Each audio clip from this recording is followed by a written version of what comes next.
क्या आपने कभी एक ऐसी 2 साल की बच्ची को देखा है, जो आज तक एक भी शब्द नहीं बोल पाई थी? एक दिन अचानक सिर्फ एक नाम लेती है, हरजिंदर पापा जी। हैरानी की बात ये थी कि उसके घर में इस नाम का कोई भी इंसान नहीं था। लेकिन जब इस नाम की सच्चाई ढूंढी गई, तो जो सामने आया उसने पूरे परिवार को हिला दिया। नमस्कार, आज हम बात करने जा रहे हैं एक ऐसी कहानी की जो हॉरर फिल्म पे बेस्ड नहीं, बल्कि इंडिया के सबसे ज्यादा चर्चित रेनकार्नेशन केसेस में से एक है। ये कहानी है तरलिका सहगल की। रिपोर्ट्स के मुताबिक तरलिका उत्तर प्रदेश में जन्मी, बहुत ही पढ़े लिखे, समृद्ध और इज्जतदार परिवार में वो जन्मी। बचपन से ही उन्हें किसी भी चीज की कमी नहीं थी। जो वो मांगते उन्हें सब मिलता। घर के सारे सदस्य उनसे बहुत प्यार करते थे। लेकिन एक बात थी जो हर रोज उनके माता पिता को बेहद परेशान करती थी। 2 साल की उम्र की अब वो हो चुकी थी, लेकिन फिर भी तरलिका एक भी शब्द नहीं बोलती थी। कई सारे डॉक्टर्स बदले गए, काफी सारे स्पीच थेरेपिस्ट से भी उनका ट्रीटमेंट हुआ, बहुत सारे टेस्ट किए गए, लेकिन हर बार सिर्फ डिसअपॉइंटमेंट मिली। यही कि क्यों नहीं बोल पा रही है, कुछ समझ ही नहीं आ रहा है। कई सारी मेडिकल रिपोर्ट्स चेक करवाई तो कुछ रिपोर्ट्स नॉर्मल भी आई, लेकिन धीरे धीरे घर वालों ने मान लिया था कि शायद है ही नहीं हमारी किस्मत में कि हमारे बच्चे कभी बोल भी पाए, और हम ये उम्मीद अब छोड़ देते हैं लगाना उससे। लेकिन फिर एक दिन सब कुछ बदल गया, मानो उनके पैरों तले जमीन खिसक गई हो। घर की नौकरानी सफाई के लिए पानी की बाल्टी लेकर जा रही थी। तरलिका की नजर उस पानी की बाल्टी पर पड़ी, और उसने पानी को कई सेकंड्स तक बस घूर घूर के देखा। और फिर उसने अपनी जिंदगी का पहला शब्द बोला, हरजिंदर पापा जी। उसकी माँ और दादी बेहद खुश थे कि चलो फाइनली हमारी बच्ची कुछ तो बोला, उसने बोलने तो लगी। लेकिन अगले ही पल उनके चेहरे का रंग मानो सफेद हो गया। हरजिंदर, किसका नाम ले रही है ये? परिवार में तो क्योंकि इस नाम का कोई सदस्य है नहीं, और ना ही किसी ने कभी इस नाम का जिक्र किया था। सबने सोचा शायद बच्ची है, कुछ भी बड़बड़ा रही होगी, लेकिन अगले दिन और भी खतरनाक चीजें हुई। उसने फिर वही नाम लिया, और इस बार उसने एक और बात कही, मुझे मेरे घर जाना है। घर वाले हंसी मजाक में इस बात को ले गए, लेकिन तरलिका ने तुरंत सख्त आवाज में कहा, ये मेरा असली घर नहीं है, मेरा असली घर तो पंजाब में है। अब सब लोग बहुत ही ज्यादा हैरान परेशान हो गए कि इस बच्ची को कैसे पता कि पंजाब भी कोई जगह है। अगले कुछ ही दिनों में तरलिका ने और माइनर डिटेल्स देनी शुरू कर दी। वो कहने लगी कि उसका घर पंजाब के गुरदासपुर के पास एक गांव में है। उसके पापा जी का नाम हरजिंदर है, और उसके घर के पास एक लेक भी है। सबसे जो खतरनाक बात उसने बोली ना, वो ये था कि वो एक लड़की होकर कह रही थी कि मुझे फ्रॉक पहनना पसंद नहीं, मैं अपने शॉर्ट्स और टी शर्ट पहनना चाहती हूँ। सोचो, एक 2 साल की बच्ची जो अभी ढंग से बोलना भी नहीं सीखी, वो इतनी स्पेसिफिक बातें कैसे जानती थी? परिवार को लगा कि ये कोई कल्पना कर रही है, कोई सपना देख रही होगी, या फिर इसे कोई दिमागी बीमारी है। इसलिए दोबारा उसे डॉक्टर्स के पास, इवन साइकाइट्रिस्ट के पास उसे ले जाया गया। लेकिन किसी को भी समझ नहीं आया कि कैसे एक छोटी सी बच्ची इतनी कॉन्फिडेंस के साथ इतनी सारी डिटेल्स दे सकती है।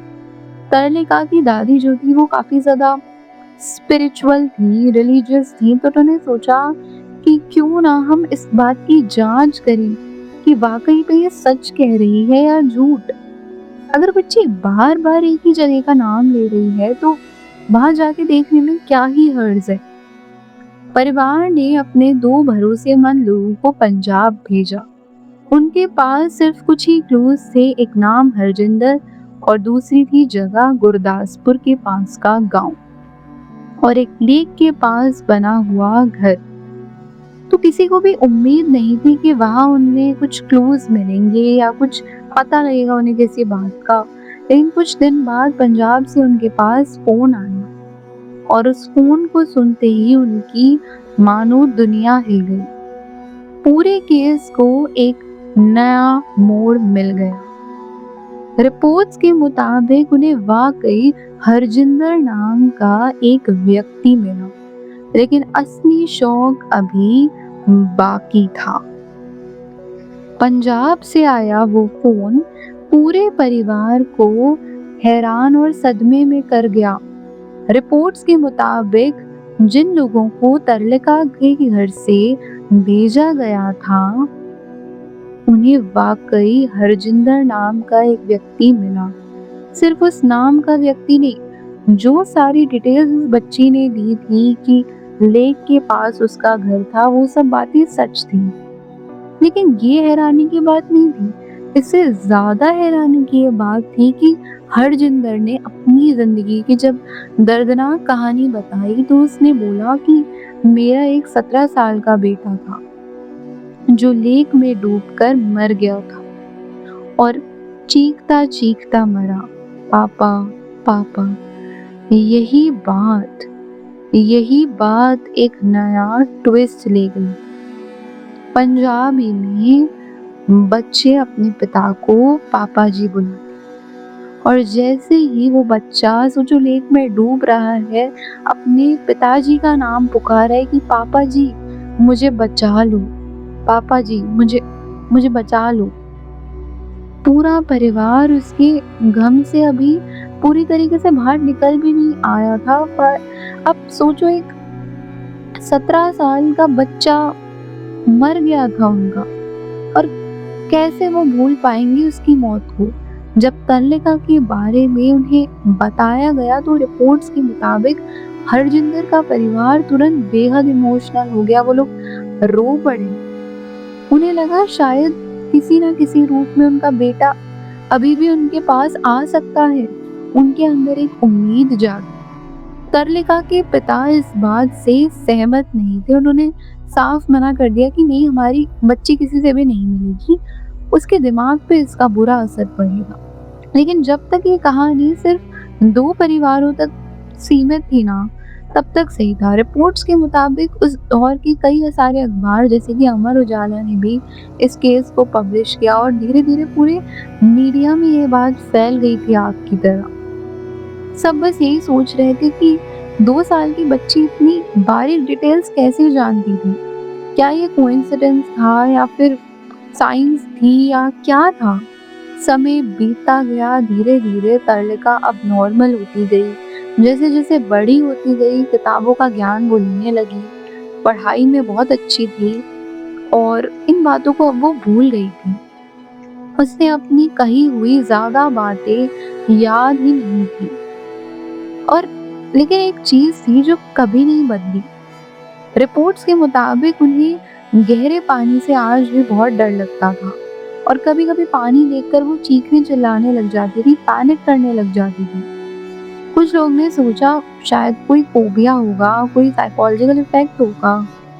कुछ लोग लेकिन इसे रेनकार्नेशन के नजरिए से ही देखते हैं और इसी वजह से ये केस आज भी एक चर्चा का विषय बना हुआ है। साइंस आज तक भी ये प्रूव नहीं कर पाई कि रेनकार्नेशन वाकई में सच है या नहीं, लेकिन कुछ रिसर्चर्स ने ऐसे केसेस को इसलिए डॉक्यूमेंट किया ताकि ये समझा जा सके कि बच्चे जो हैं वो इतनी अनयूजुअल मेमोरीज क्यों बनाते हैं आज भी इस कहानी का असल जवाब तो नहीं मिला। हो सकता है ये कोई रेयरेस्ट ऑफ रेयरेस्ट केसेस में से हो, या फिर इस पीछे कोई साइकोलॉजी का रीजन हो, या फिर हो सकता है इस दुनिया में कुछ ऐसे राज दफन हो जिन्हें हम आज तक नहीं निकाल पाए हों।